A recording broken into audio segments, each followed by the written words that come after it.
Milá nevesta, milý ženích, drahí hostia, dovolte mi pár slov k dnešnej udalosti. Ako všetci vieme, život je cesta, na ktorej stretávame svoje radosti aj starosti. Kde tu sa nejaká tá prekážka vyskytne pod nohami. Niekoľkokrát za život vôjdeme ku križovatke a na nás je rozhodnutie, ktorým smerom budeme pokračovať. Tá cesta má medzníky, dôležité body, ktoré nám ten život zrazu zmenili. Dnešný deň bude pre nevestu a pre ženícha jedným z najdôležitejších, ak nie najdôležitejším medzníkom v ich živote.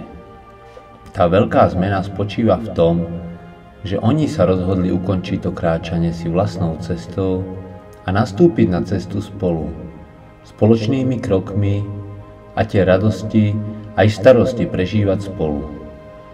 Spolu aj prekračovať prekážky. Osud to zariadil tak, že niekde na križovatke sa stretli. Dali im tu možnosť rozhodnutie podať si ruky a kráčať spolu je už čisto ich rozhodnutím a my sme práve dnes toho svedkom. Pokiaľ ide o mňa, poznám obidvoch veľmi dobre.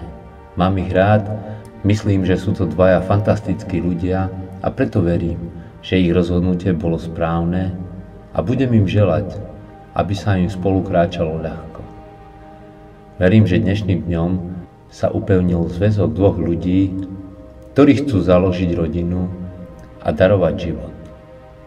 Všetci im budeme držať palce.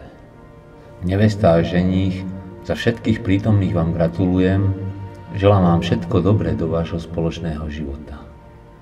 Prajem vám na tej spoločnej ceste viac toho radosného, na križovatkách nech vás to ťahá jedným smerom obidvoch a pri prekážkach sa dvom isto lepšie skáče. No a až bude jeden cítiť, že nevládze, nech mu druhý pomôže. Ono sa to za chvíľu zas obráti.